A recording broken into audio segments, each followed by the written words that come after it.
হরে কৃষ্ণ।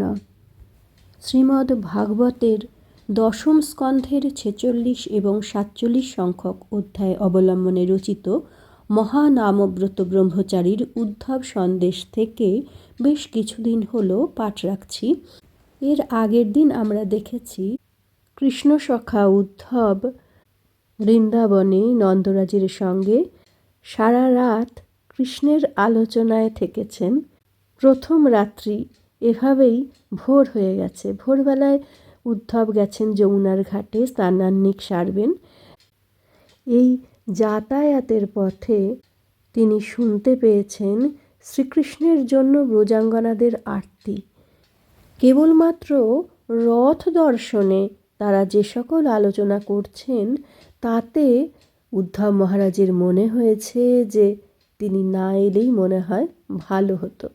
কেবলমাত্র মথুরার রথ দর্শনে যদি ওই রকম আলোচনা হতে পারে তাহলে উদ্ধব মহাশয়কে দেখে তাদের অভিব্যক্তি কী? আমরা আজ সেই পাঠে অগ্রসর হইতেছেন উদ্ধব মহাশয়। অতীব ভারাক্রান্ত হৃদয়ে চলিতেছেন তিনি। চারিদিক হইতে তাহার উপর পড়িতেছে নরনারীর সমুৎসুক দৃষ্টি। ঘিরিয়া ফেলিলেন তাহাকে তাহারা সর্বতোভাবে। বলাবলি করিতে লাগিলেন তারা পরস্পর, অহো কে গইনি? আমাদের দিকে ধীর পদবিক্ষেপে অগ্রসর হইতেছেন।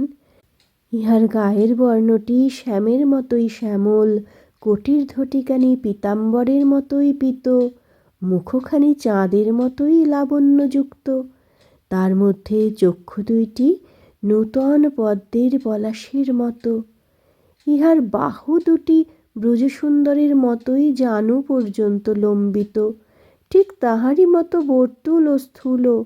ইহার করে বেণু নাই বটে, কিন্তু বেণু করের মতোই টুকটুকে করতল, চম্পক কলিকার মতো করের অঙ্গুলিগুলি, বয়সটিও নবকিশোর, গমনভঙ্গিতেও নটবর, সর্বাঙ্গে সৌন্দর্যের উচ্ছ্বাস উপচিয়া পড়িতেছে। কে ইনি? শ্যাম বটে, শ্যাম নন। শ্রীমান উদ্ধবের রূপ ও বেশ দর্শনে বিস্ময়মগ্না ব্রজবধূগণ একে অপরকে বলিতেছে, সখীরে, আমাদের ব্রজসুন্দরের সমবয়স, সমরূপ, সমবেশ এই বিশ্বজগতে আর কেহ আছে বলিয়া জানিতাম না। রূপে গুণে শ্যামসুন্দর অসমর্থ, কিন্তু আজ একই দেখিতেছি। আমাদের শ্যামনাগরেরই মতো এক রূপের মানুষ সেই গতিভঙ্গিতেই অগ্রসর হইতেছেন আমাদের দিকে।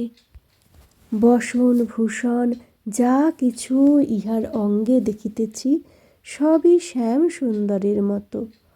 অপর এক সখী বলিতেছেন, সখীরে, ইহার বসনভূষণ শ্যামের মতো এ কথা কেন বলিতেছ? ইহা শ্যামের মতো নহে, শ্যামেরই।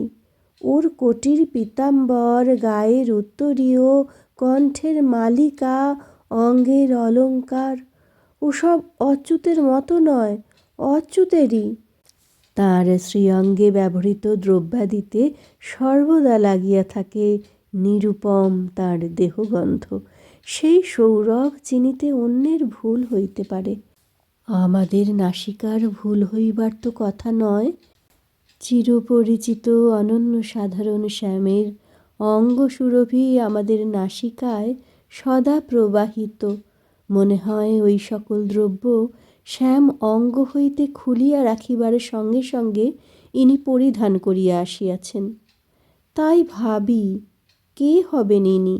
শ্যামের বসনভূষণ, কিন্তু শ্যাম নয়।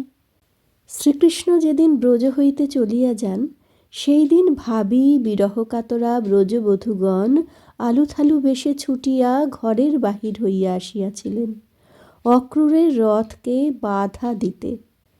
আবার আসিব বলিয়া কৃষ্ণ চলিয়া যাইবার পর নিয়ত রোদন পরায়ণা গোপীগণ আর ফিরিয়া নিজ গৃহে প্রত্যাবর্তন করিতে পারেন নাই।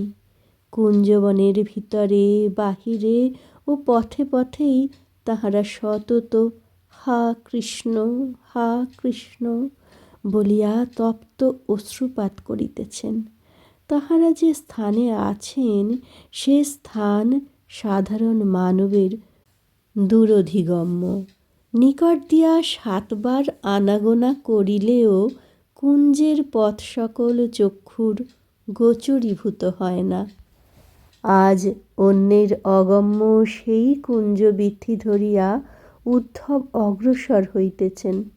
কৃষ্ণের জন বলিয়াই ইহা সম্ভব হইয়াছে, অথবা অঙ্গে কৃষ্ণের প্রসাদী দ্রব্যাদি থাকাতেই এই রূপটি হইতে পারিয়াছে।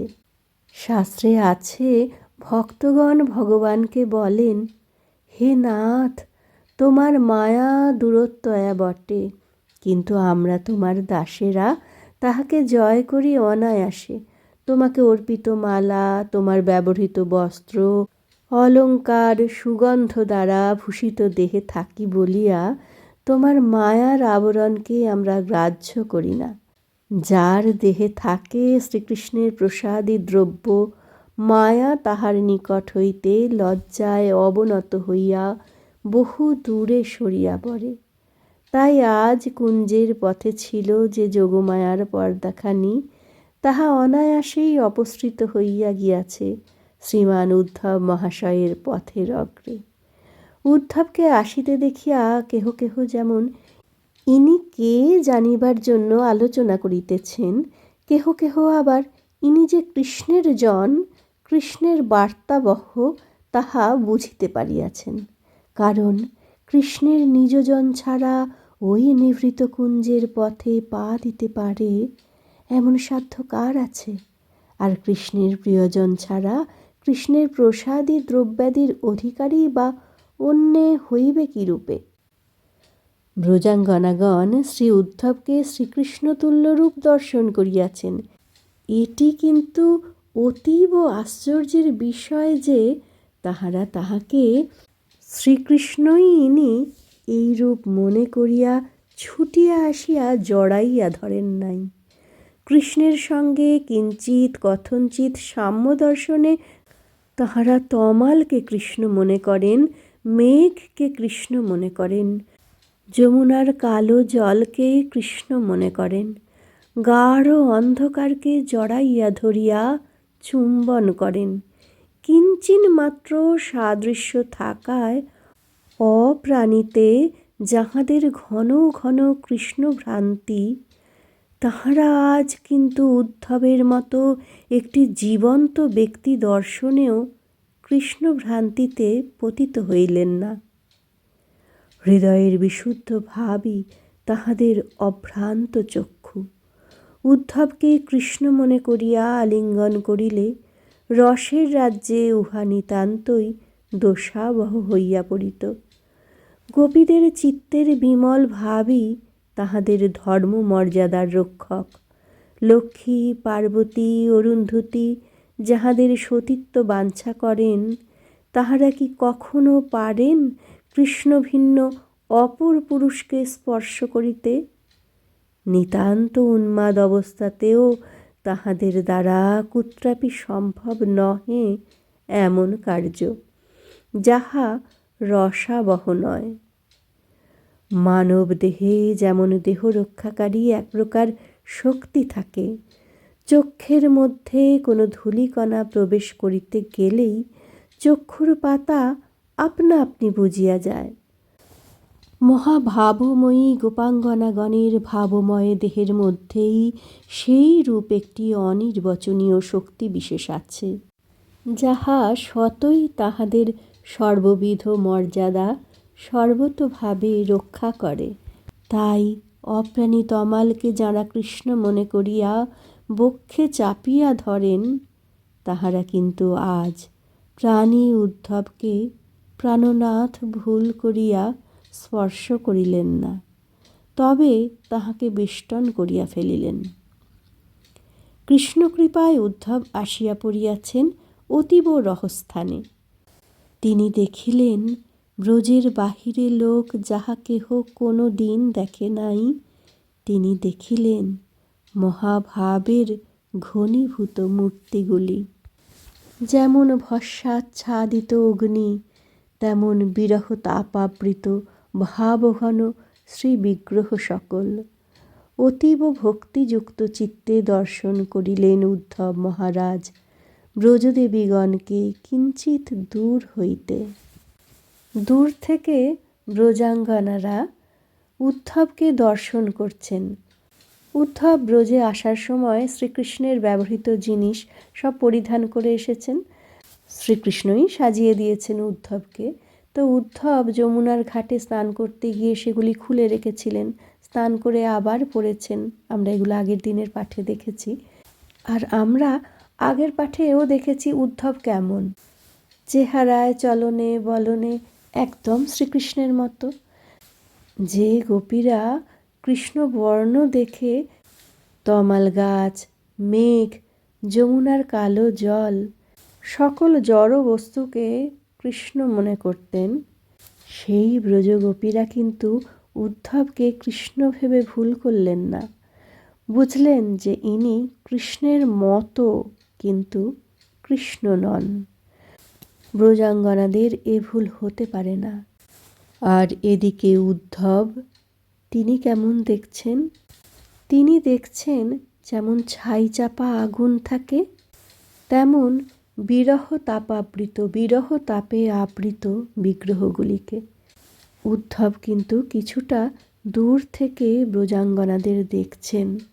আরেকটু পরিষ্কার করে সে বর্ণনা বলা যায়, তাহাদের অত্যন্ত ক্ষীণ অঙ্গ প্রত্যঙ্গ, কেশপাশ নিতান্ত অযত্নে আলুথালু, তাহাদের পরিহিত বস্ত্রখণ্ডে কত মলিনতা, তাহাদের অঙ্গকান্তির সমুজ্জ্বল ছটা আজ নিষ্প্রভ, ঠিক ধূমভস্মাবৃত অগ্নির মতো।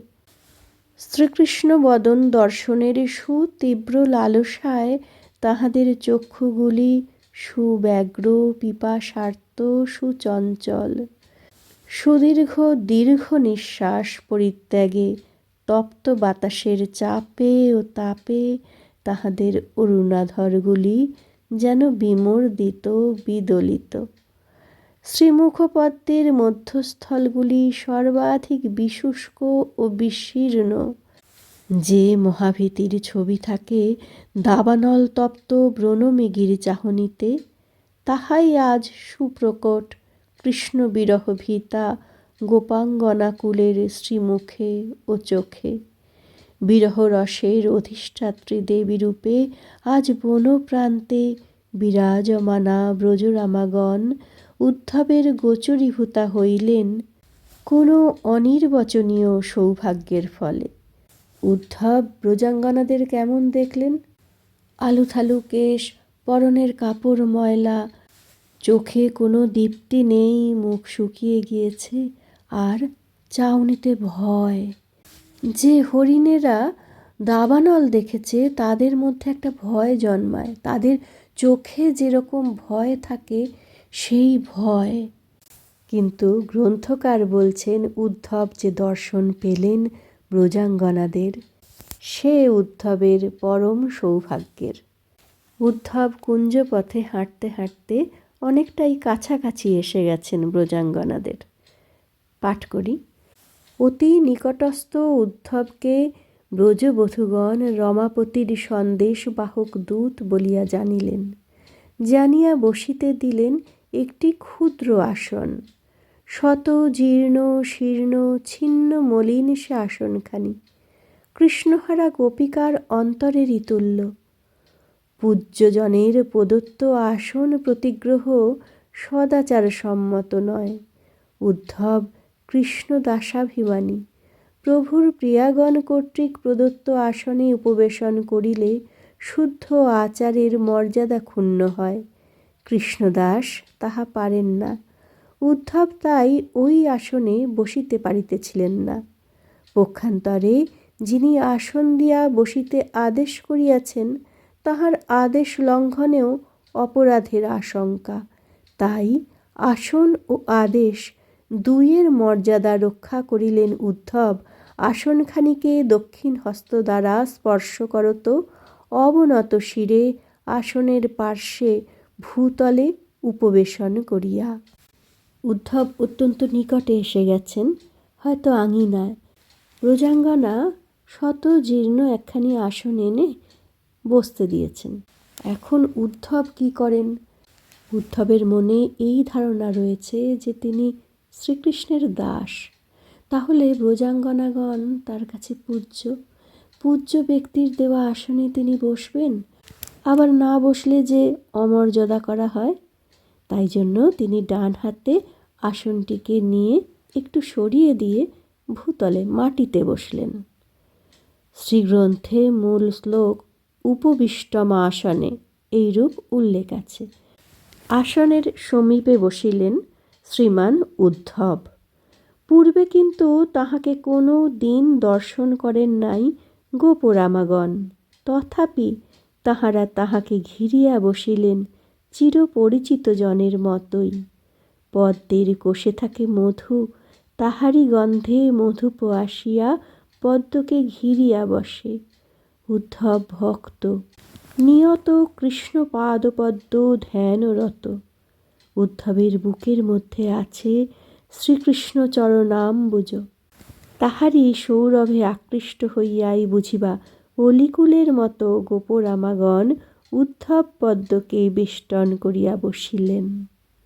উদ্ধব এসে বসেছেন ব্রজাঙ্গনাদের অঙ্গনে, মাটিতেই বসেছেন, আর ব্রজাঙ্গনারা এসে উদ্ধবকে ঘিরে বসলেন। কথোপকথন কি হলো জানব পরের দিন। আজকের পাঠের এখানেই বিশ্রাম। হরে মুরারে মধুকৈটভারে গোপাল গোবিন্দ মুকুন্দ সৌরে যজ্ঞেশ নারায়ণ কৃষ্ণ বিষ্ণু নিরাশ্রয়ং মাং জগদীশ রক্ষ রক্ষ রক্ষ।